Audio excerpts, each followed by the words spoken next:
From the time I could talk, I was a whirlwind of questions. A regular little inquisitor. I grew up in Harmony Creek, a small town where the local gossip mill never stopped turning because, well, everyone knew everyone else's business. My folks owned the Harmony Diner, a greasy spoon that was the beating heart of our little world.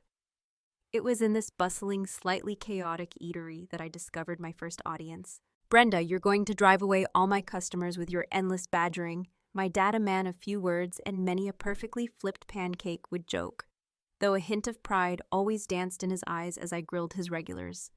I'd pepper them with questions about everything from Mayor Thompson's harebrained new policies to the high school football team's latest, often disastrous game.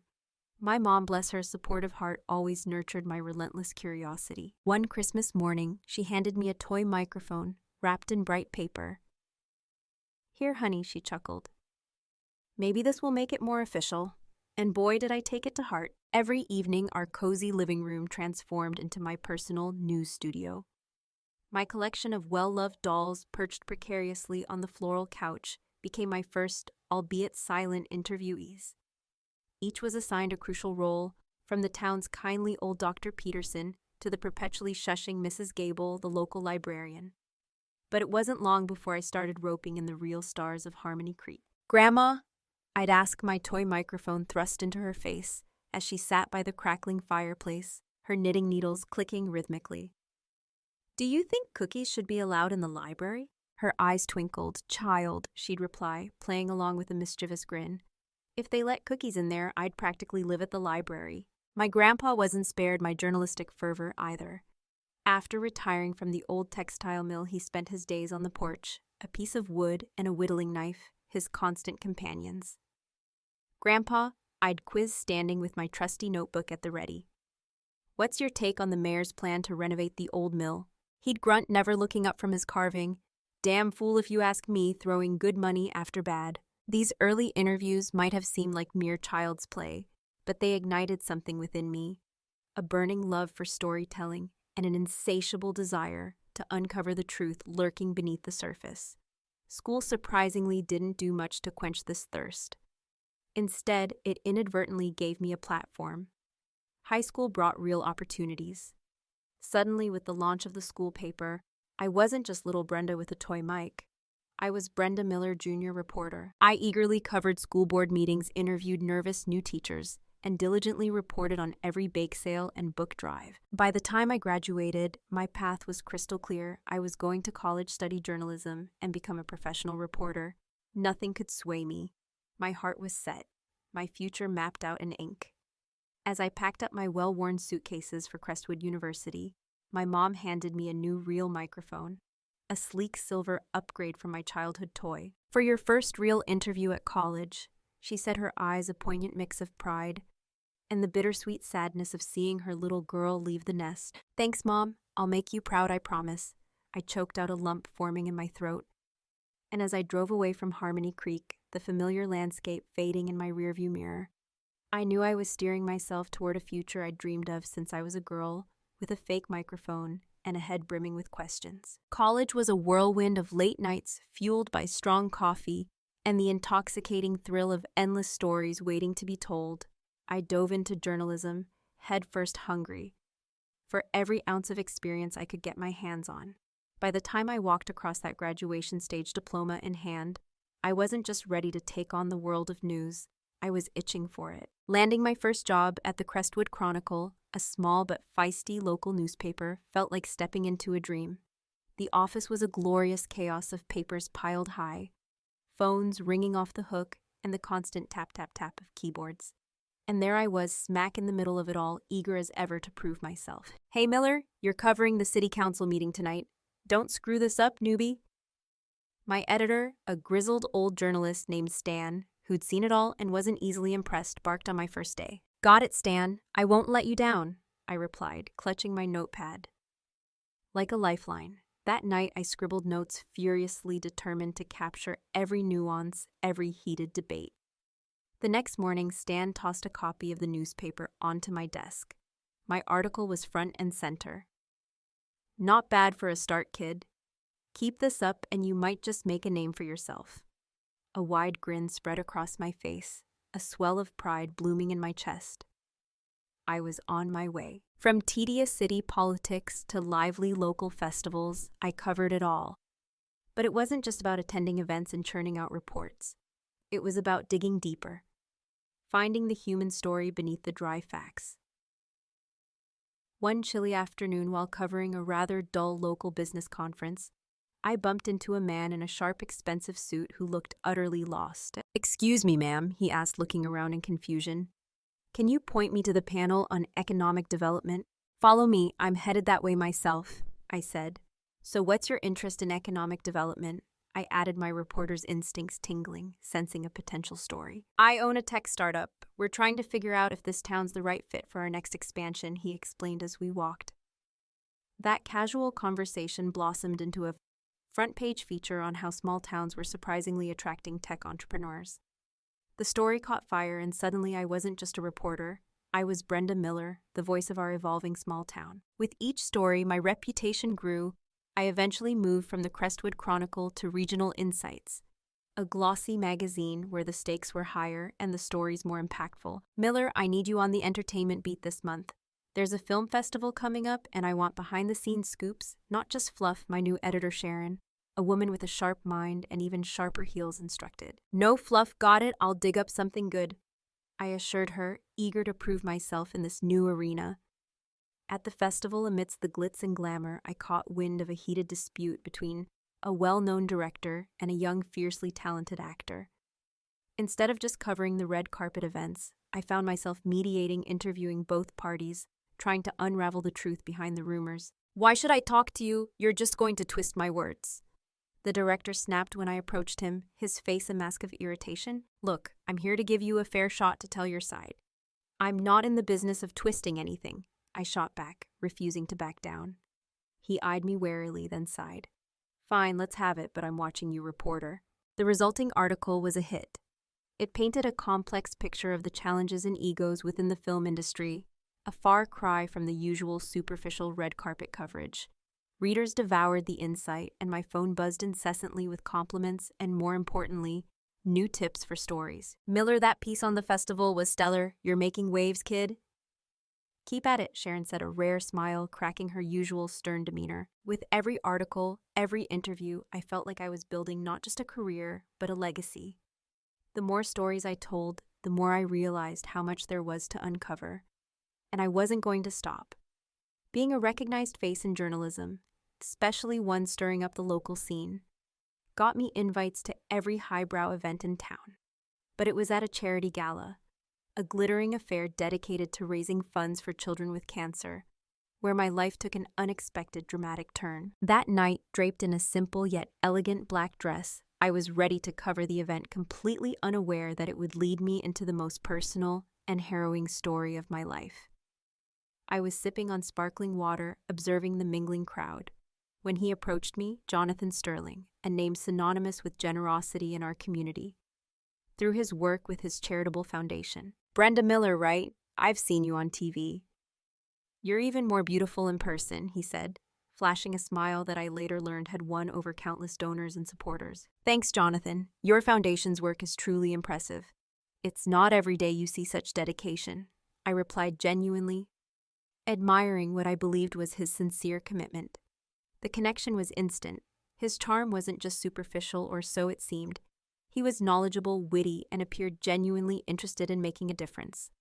We talked the entire evening about everything from the challenges of local journalism to the intricate workings of running a nonprofit. As we started dating, he introduced me to his mother, Eleanor Sterling, the co-founder of the charity, and an imposing figure with a steely gaze that could melt glaciers. "I've heard a lot about the entertainment on television these days," she remarked during our first meeting, her tone dripping with thinly veiled disapproval. "Television covers all sorts, Mrs. Sterling. I stick to telling stories that matter." I responded with a polite shrug, trying not to let her obvious skepticism get under my skin. Our relationship with Jonathan blossomed despite Eleanor's icy demeanor. He was a master at smoothing over any awkwardness, always ready with a charming compliment or a thoughtful gesture. After a whirlwind year of romance, We married in a small, elegant ceremony. Married life meant deeper involvement in Jonathan's charity. I found myself covering their events, my public profile lending more visibility, and I hoped credibility to their cause. Donations surged, and it felt good to believe my work was contributing to something truly meaningful. But as the months rolled on, Eleanor's sharp comments became more frequent, especially when we were alone. "I saw your last piece on the mayor's housing policy, Brenda. Be careful. People don't always appreciate the truth. You might find yourself less popular if you stir the pot too much." "Isn't the truth the point of journalism, Mrs. Sterling?" I countered, my patience wearing thin. "Just remember, marriage is about compromise, including how you carry yourself in public."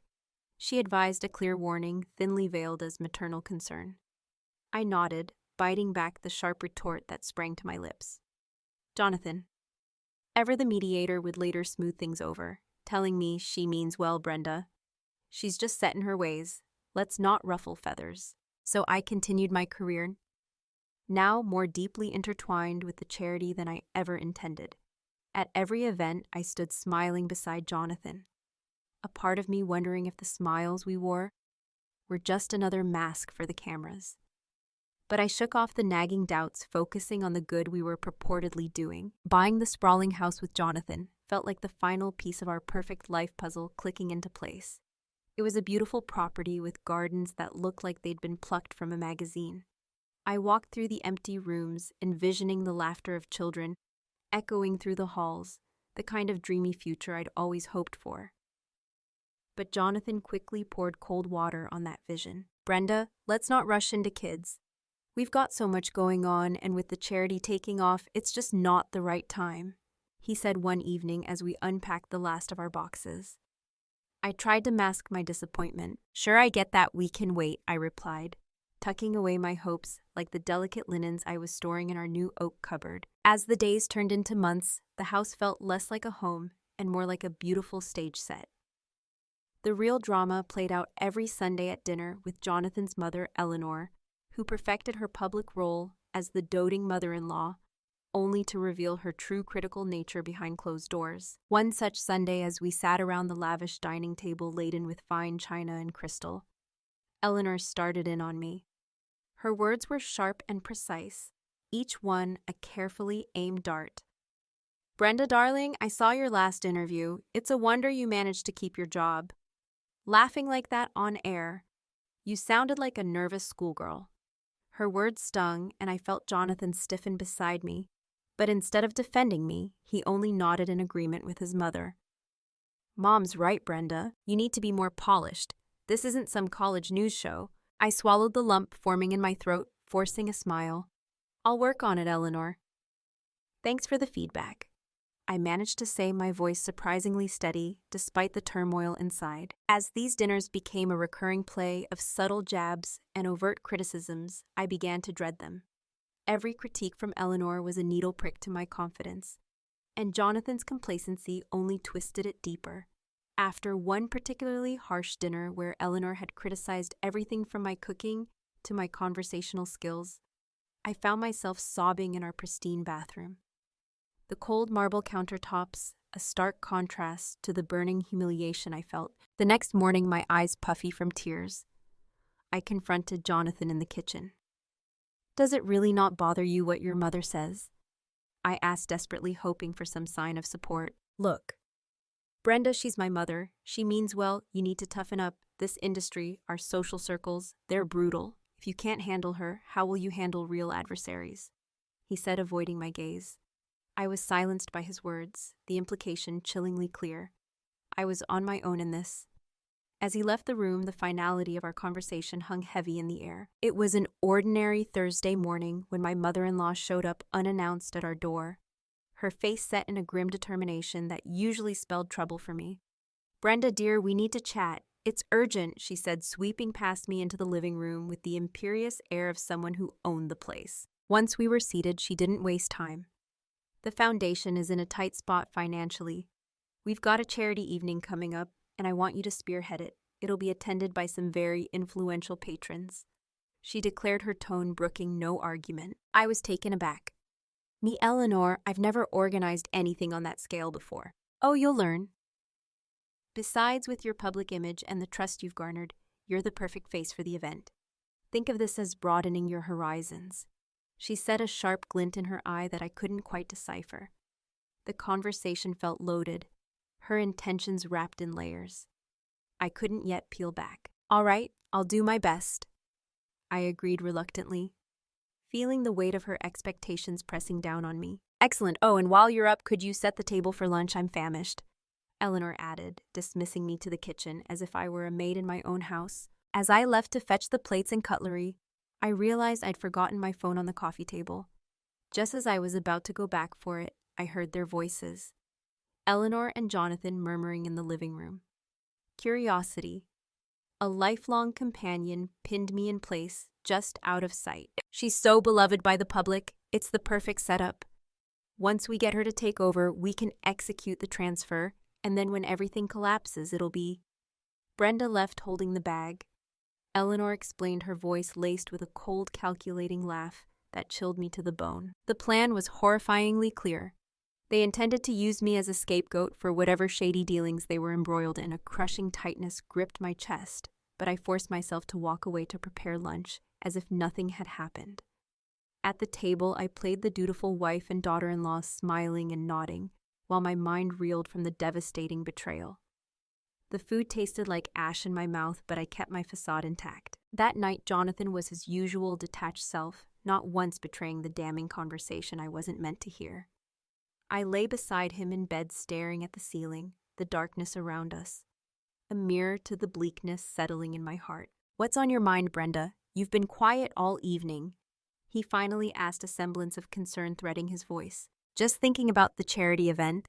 It's a big responsibility, you know, I said, keeping my voice neutral, hiding the raging storm inside. You'll do great, you always do, he replied, and turned over. The conversation closed, but sleep eluded me. I got up, pacing the silent house, grappling with the enormity of their deceit. How could I, known for my integrity, become entangled in their web of lies? How deep did this betrayal run, and how could I possibly protect myself? I woke up with a heavy heart but a determined mind. After Jonathan left for the office, I immediately called Olivia, my old college friend who had become a sharp-witted lawyer. Olivia, it's Brenda. I need to talk to you. It's something serious, I said as soon as she picked up. What's going on, Bren? You sound stressed. Olivia's voice was full of concern. It's Jonathan and his mother. I overheard them planning to use me as a scapegoat for embezzling funds from their charity. I confessed, my voice barely above a whisper. Brenda, that's serious, but without hard evidence accusing them could backfire on you, she cautioned. I know. And with the charity event coming up, I barely have time to breathe, let alone play detective. Let me help. I know someone experienced with charity events. He can take over the planning, which will free you up to gather evidence, Olivia offered. That would be, continue, a lifesaver. I sighed in relief, grateful for her swift support. Don't worry, I'll handle the event side. You focus on digging up what you can, she assured me before hanging up. With the daunting event now in capable hands, I turned my attention to the perilous task of gathering evidence. I knew Jonathan's main office was at the charity's headquarters, but he often worked from his home office, where he kept a duplicate of all his crucial work files. Lucky for me, I knew his password, our anniversary date, a bitter irony now. Once inside his meticulously organized office, my search was methodical and nerve-wracking. His computer, a sleek, expensive machine, proved to be a gold mine of incriminating information. I unearthed financial statements riddled with discrepancies, email correspondences, detailing the blatant misuse of funds, and even chilling references to fabricated charity cases designed to tug at heartstrings and loosen purse strings. It was all there, stark black on white, a testament to their calculated deception. I copied everything onto a small USB drive, my hands trembling with a mixture of fear and a grim sense of vindication. But documents alone weren't enough. I needed their own words, their voices dripping with deceit, to truly expose them. Remembering a small voice-activated recorder I had tucked away in a forgotten drawer, a relic from my early reporting days, I decided it was time to put it to use. I placed it discreetly in the living room, hidden beneath a throw pillow, hoping to capture any incriminating conversations they might have, secure in their belief that I was too busy with event preparations to notice anything amiss. Over the next few days, while I feigned frantic event planning, the recorder picked up more than I could have ever hoped for. Jonathan and Eleanor didn't hold back their true callous natures laid bare. One particular conversation chilled me to the very core. I can't stand these events pretending to care about these sickly kids. Jonathan's voice dripped with utter disdain. It's all for a good cause, though. Eleanor replied, her cruel laughter echoing through the recording, the cause of filling our accounts. Their words, cold and clear, were the final nails in their coffin. They weren't just using the charity for their own financial gain. They were utterly heartless, exploiting the suffering of innocent children. The night before the charity evening, Eleanor came over to check on the preparations. Her eyes, sharp and suspicious, scanned the meticulously arranged ballroom. I hope everything is ready for tomorrow, Brenda. Don't embarrass us, she warned, eyeing me like a hawk. Everything's set, Eleanor. The guests will love what we've planned, I assured her, my voice betraying none of the turmoil raging within me. Her gaze lingered on me for a tense moment longer before she nodded stiffly and left. Sleep was a distant luxury that night. My mind raced, playing over the possible outcomes of tomorrow's explosive revelations. By morning, however, a resolute calm had settled over me. Today would be the end of one painful chapter, and hopefully the dawn of something cleaner, something honest. The grand ballroom buzzed with the excited chatter of well-dressed guests, their eyes wide with admiration for the lavish decor and the seemingly noble cause they were gathered to support. As I watched from the wings, my stomach churned with a potent cocktail of nerves and fierce determination. This evening would change everything. Eleanor took the stage first, her voice resonant and practiced as she addressed the hushed crowd. Tonight we celebrate the incredible progress we've made for these precious children, she said, gesturing to the large screen displaying carefully curated images of smiling young beneficiaries. A wave of heartfelt applause filled the room, some guests dabbing at their eyes with delicate handkerchiefs at the seemingly touching display. Jonathan followed his charm, expertly dialed up to 11, as he spoke passionately about the urgent need for more funds. Let's not just meet our goals, let's double them for the sake of these innocent children who rely on us, he implored as the foundation's account details flashed across the giant screen. Text messages pinged around the room as guests eagerly received the donation instructions. Then it was my turn. My heart pounded against my ribs like a trapped bird as I walked onto the stage, the microphone trembling slightly in my hand. Thank you everyone for your incredible support. I began, my voice surprisingly steady despite the storm raging inside. Before you proceed with your generous donations, I ask for just a few more minutes of your attention. I nodded to the technician off stage. As the first recording played through the speakers, a stunned silence fell over the opulent ballroom. Jonathan's voice, cold and calculating, filled the room as he discussed using me as a scapegoat for stealing from the very charity they claimed to cherish. A horrified murmur of disbelief rippled through the hall, growing louder, more accusatory, as more recordings revealed the sickening truth of their so-called charity work. Eleanor's chilling laughter, after discussing how they heartlessly exploited sick children, sent a visible shiver through the horrified audience. Then, with a decisive click, the damning financial reports appeared on the screen, detailing years of systematic embezzlement and blatant deception. The room erupted into chaos. Angry voices clashed with cries of utter betrayal. How could they? Someone shouted from the back, their voice thick with outrage. Jonathan, his face ashen, tried to slink away, but the police, already waiting discreetly in the wings, on my quiet cue, moved swiftly to detain him. Eleanor, meanwhile, stood frozen, her eyes locked on mine, burning with a furious hatred. This is why I hated you from the start, she hissed at me across the pandemonium, her carefully constructed veneer of sophistication completely shattered. The stunned guests, their previous admiration turning to righteous scorn, now demanded immediate refunds, confronting my disgraced in-laws with their devastating revelations. The live broadcast on my social media page was exploding with comments, the viewership skyrocketing as word of the shocking scandal spread like wildfire. My divorce from Jonathan was as clinical and swift as it was necessary, thanks to Olivia's relentless advocacy on my behalf. You're going to start fresh, Brenda. on your own terms. She assured me, her voice firm with support, as we signed the last of the legal papers securing my rightful half of the house, a small measure of justice in the wreckage. Jonathan and his mother faced a barrage of lawsuits from disillusioned patrons and long-standing supporters of the foundation, their reputation utterly destroyed. The court showed them no mercy. Both were convicted of multiple counts of fraud, their carefully constructed facade of benevolence crumbling into dust. They were forced to sell everything they owned to cover the mounting settlements, but even that wasn't enough. They were left drowning in a sea of self-inflicted debt, a stark and fitting end to their fabricated empire of lies. In the aftermath of the scandal, I threw myself into my work with a renewed vigor, armed with the painful truth I had uncovered. I conducted a deep-dive journalistic investigation into the dark underbelly of nonprofit organizations, determined to expose the vulnerabilities that allowed such egregious betrayals of trust to occur. My findings were eye-opening and sparked widespread debate, highlighting the urgent need for greater transparency and accountability in charity operations. The resulting report was broadcast on major networks, drawing significant attention and accolades from all corners of the journalism world. Inspired by the overwhelming response to my investigation, I penned a book titled Living with a Lie, a raw and honest account that detailed my personal ordeal and broadened the scope to address systemic issues of trust and corruption within the realm of philanthropy.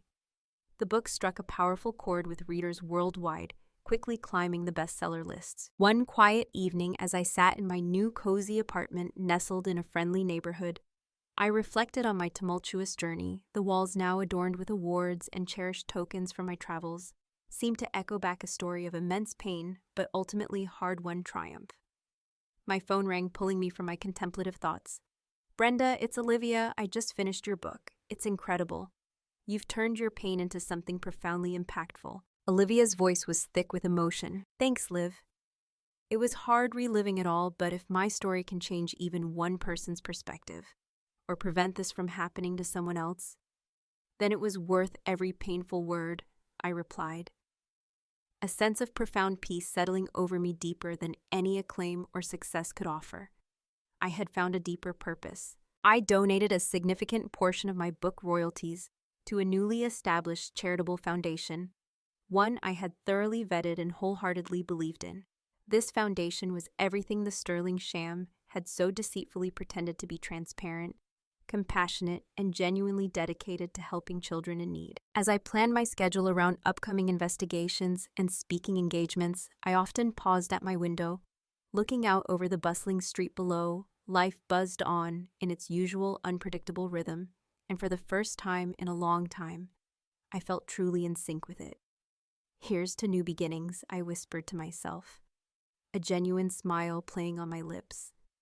The future was unwritten, and for the first time in what felt like an eternity, that excited me. With each passing day, I grew more certain of my path, not just as a journalist, but as a voice for those who couldn't speak up against the insidious injustice that often shadows the most vulnerable corners of our society. A valuable lesson, a pursuit of truth, while often fraught with peril and pain, is ultimately a powerful force for good. Never underestimate the importance of your voice, and always be vigilant against those who seek to exploit trust for their own selfish gain. What are your thoughts on Brenda's journey? Share your comments below, and don't forget to subscribe to the channel for more inspiring stories.